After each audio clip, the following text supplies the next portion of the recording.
नमस्कार मंडळी, श्री स्वामी समर्थ. मी नंदिनी माझ्या यूट्यूब चॅनलवर तुमचं खूप मनापासून स्वागत करत आहे. तुमच्या मनातील सर्व चांगल्या इच्छा स्वामी महाराज पूर्ण करो ही स्वामींच्या चरणी प्रार्थना करते आणि आजच्या या नवीन व्हिडिओला सुरुवात करते. तर पहा, येत्या 9 एप्रिलला आलेला आहे गुढीपाडवा. आपल्या हिंदू धर्मामध्ये गुढीपाडवा हा दिवस अतिशय महत्त्वाचा मानला जातो. या दिवशी अनेक योग तयार होत आहेत, त्यामुळे या दिवसाचं महत्त्व हे अधिकच पटीनं वाढले गेलं आहे. गुढीपाडव्याच्या दिवशी आपण सोने चांदी खरेदी करत असतो आणि अगदी महत्त्वाच्या वस्तू म्हणजे गाडी असेल, बंगला असेल, तर ह्या साऱ्या गोष्टी ज्या आहेत तर त्या आपण ह्या गुढीपाडव्याच्या दिवशी खरेदी करत असतो. कारण गुढीपाडवा हा दिवस 3.5 मुहूर्तापैकी एक मुहूर्त मानला जातो. तर यामागे पहा, काही कथा सांगितल्या जातात की गुढीपाडवा हा सण का साजरा केला जातो. तर रावणाच्या दहनानं 14 वर्षाचा वनवास संपून राम सीता हे अयोध्यामध्ये परतले होते. त्यामुळे घरोघरी गुढी उभारली गेली होती. घरोघरी गुढी उभारून त्या दोघांचे स्वागत केले गेले होते असं सुद्धा म्हटलं जातं. आणि म्हणूनच या गुढीपाडव्याचं विशेष असं महत्त्व हे दिलं जातं. आणि गुढीपाडव्याच्या दिवशी लक्ष्मी देवीची पूजा देखील केली जाते. आणि म्हणूनच या गुढीपाडव्याच्या दिवशी चुकूनही आपल्याला कुणीही कितीही आग्रह केला आणि ह्या ज्या वस्तू मी तुम्हाला सांगणार आहे तर त्या तुम्हाला कितीही आग्रह केला तरी सुद्धा तुम्ही त्या वस्तू कुणालाही द्यायच्या नाही. जर तुम्ही ह्या वस्तू गुढीपाडव्याच्या दिवशी ह्या वस्तू ज्या सांगणार आहे त्या जर तुम्ही कळत न कळत कुणाला दिल्या तर तुमच्या संपूर्ण घराची बर्बादी होईल. तुमच्या घरातली लक्ष्मी ही त्यांच्या घरामध्ये निघून जाईल. त्यामुळे आपल्या घरामध्ये गरिबी आणि दरिद्री येईल. म्हणूनच ह्या ज्या मी वस्तू तुम्हाला सांगणार आहे तर त्या चुकूनही कुणाला द्यायच्या नाही. तर पहा, तुम्ही कोणत्या वस्तू ह्या चुकूनही द्यायच्या नाहीत याबद्दलच आजच्या व्हिडिओमध्ये मी तुम्हाला सांगणार आहे. त्यामुळे व्हिडिओ कुठे स्किप न करता शेवटपर्यंत नक्की बघा, जेणेकरून तुमच्यापर्यंत योग्य ती माहिती पोहोचेल. आपल्या चॅनलवर जर तुम्ही नवीन असाल तर चॅनलला लगेच सबस्क्राईब करा आणि असेच माहितीपूर्ण व्हिडिओ पाहण्यासाठी बेल आयकॉनलाही प्रेस करा.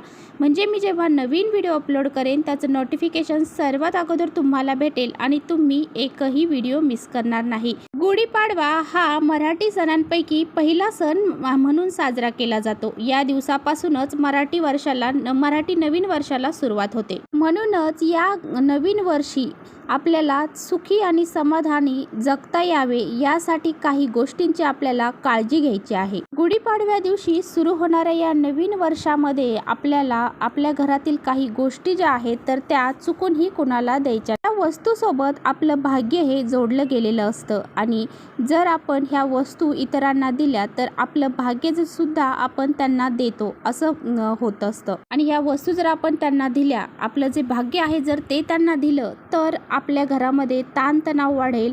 जे काही क्लेश असतील, भांडणे, दरिद्री आपल्या घरामध्ये निर्माण होईल. यामुळेच आपल्याला ह्या ज्या वस्तू आहेत ना त्या इतर कुणालाही द्यायच्या नाही. गुढीपाडव्याच्या दिवशी घरामध्ये मिठाई खरेदी करून आणावी. त्याचा प्रसाद हा गुढीला घरातील देवांना दाखवावा.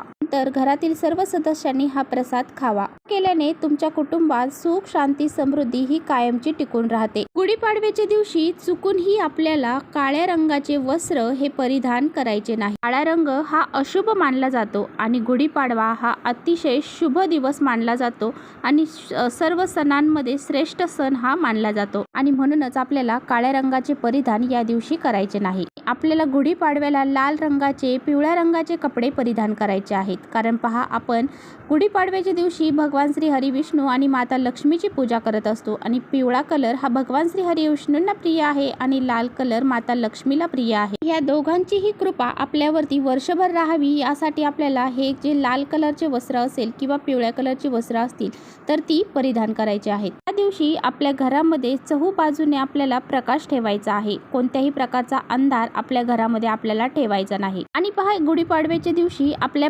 पॉकेटमध्ये आपल्याला थोडे का होईना पैसे हे ठेवायचे आहे. इतर वेळेस जरी तुमचं पाकिट खाली राहत असेल तरी सुद्धा आपल्याला गुढीपाडव्याच्या दिवशी आपल्या पाकिटामध्ये कोऱ्या करकरीत काही नोटा ह्या ठेवायच्या आहेत. असं म्हटलं जातं, जर आपल्या पॉकेटमध्ये लक्ष्मी असेल तर ती लक्ष्मी दुसऱ्या लक्ष्मीला आपल्याकडे खेचते. त्यामुळे तुम्हाला तुमच्या पाकिटामध्ये थोडेफार पैसे हे ठेवायचे आहे. पहा, आता कोणत्या वस्तू आहेत तर त्या आपल्या घरातून इतर कोणी मागितल्या तर त्या आपल्याला चुकूनही द्यायच्या नाही. अगदी तुमच्या शेजारी पाजारी असतील किंवा मग तुमचे घरातले नातेवाईक जरी असतील तरीसुद्धा तुम्हाला त्या वस्तू त्यांना चुकूनही द्यायच्या नाही. या सगळ्या गोष्टीमध्ये सर्वात महत्त्वाची गोष्ट जी आहे ती म्हणजे दही. नवीन वर्षाच्या पहिल्याच दिवशी दही हे कुणालाही देऊ नये. ती व्यक्ती तुमच्या कितीही जवळची असू द्या तरीही तिला तुम्ही दही हे द्यायचं नाही. त्यामुळे आपल्या घरातील जी लक्ष्मी आहे तर ती निघून जाते आणि आपल्या घरामध्ये दरिद्री ही येत असते. म्हणूनच या दिवशी आपल्याला दही हे चुकूनही कुणाला द्यायचं नाही. याचबरोबर दुसरी वस्तू म्हणजे मीठ. तर मिठाला साक्षात माता लक्ष्मीचं प्रतीक मानलं जातं. मीठ ही अशी वस्तू आहे की ती कधीही कुणाला उसणी किंवा वापरण्यासाठी देऊ नये. तर पहा, जेव्हा आपण आपल्या घरातलं मीठ इतरांना कुणाला देतो तर आपण स्वतः आपल्या घरातली लक्ष्मी ही दुसऱ्याला देत असतो. यामुळेच कधीही कुणाला मीठ हे उसणं द्यायचं नाही. त्यातली त्यात गुढीपाडव्याच्या दिवशी तर अजिबात द्यायचं नाही. तर पहा, यातली पुढची वस्तू जी आहे ती म्हणजे तांदूळ.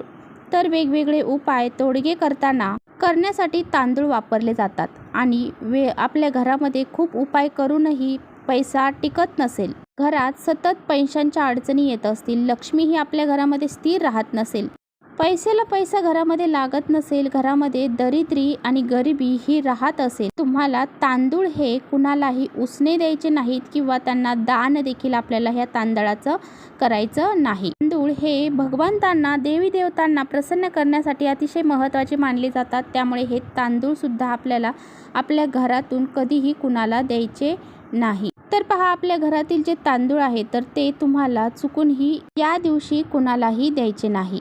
जर आपल्या घरामध्ये सतत पैशाच्या अडचणी असतील तर आपल्या घरातील तांदूळ हे कधीही कुणाला द्यायचे नाही. त्याचबरोबर या दिवशी तुम्हाला कुणालाही पैसे उसने द्यायचे नाही. त्यातली त्यात 1 रुपयाचा सिक्का तर हा चुकूनही कुणाला तुम्ही देऊ नका. आपल्या कमाईतील 1 रुपयाचा सिक्का सुद्धा आपल्याला कुणाला द्यायचा नाही. जर आपण असं केलं, आपण जर 1 रुपयाचा सिक्का जर कुणाला दिला तर आपल्या घरातील लक्ष्मी ही निघून जाते. आपल्या जीवनातून लक्ष्मी ही निघून जाते आणि गुढीपाडव्याच्या दिवशी जर आपण असं केलं तर याचे वाईट परिणाम आपल्याला भोगावे लागतात. यामुळेच तुम्हाला चुकूनही कुणाला या दिवशी पैसे उसने द्यायचे नाही. तर पहा, सांगितल्याप्रमाणे ह्या ज्या 4 वस्तू आहेत तर त्या तुम्हाला गुढीपाडव्याच्या दिवशी कुणालाही द्यायच्या नाही. आणि गुढीपाडव्याच्या दिवशी बघा, तुम्हाला जर तुमच्या घरामध्ये लक्ष्मी स्थिर व्हावी, तुमच्या घरामध्ये लक्ष्मी टिकावी असं वाटत असेल तर तुमच्या घरामध्ये ज्या बी तुटल्या फुटलेल्या वस्तू आहेत, म्हणजे फुटके कप असतील किंवा मग ग्लास असतील ते कुठेतरी चिरलेले आहे, प्लेटी असतील त्या कुठेतरी चिरलेल्या आहे, त्या गोष्टींमुळं घरामध्ये नकारात्मक ऊर्जा प्रवेश करते. तुमच्या घरातील कपाट, तिजोरी हे उघडे ठेवू नका. तुमच्या घरातील जी लक्ष्मी आहे पहिल्याच दिवशी म्हणजे गुढीपाडव्याच्या दिवशी तुमच्या कपाटातच ठेवा. आणि घरातले जे कपाट आहे आपले ते सारखे उघडे ठेवू नका. असं केल्याने सुद्धा घरातून लक्ष्मी जी आहे तर ती बाहेर निघून जाते असं म्हटलं जातं. त्यामुळे आपल्याला ह्या गोष्टींची काळजी घ्यायची आहे. आणि ह्या ज्या वस्तू आहेत तर त्या गुढीपाडव्याच्या दिवशी आपल्याला कोणीही मागू द्या, कितीही आग्रह करू द्या तरीसुद्धा ह्या वस्तू त्यांना द्यायच्या नाही. जर तुम्हाला हा व्हिडिओ आवडला असेल तर नक्की लाईक करा. तुम्हाला जर हेल्पफुल वाटत असेल तर मित्रमैत्रिणींसोबत सुद्धा शेअर करा. आणि आपल्या चॅनलवर जर नवीन असाल तर चॅनलला सबस्क्राईब करा. परत भेटूया अशाच छानशा व्हिडिओसोबत. तोपर्यंत श्री स्वामी समर्थ.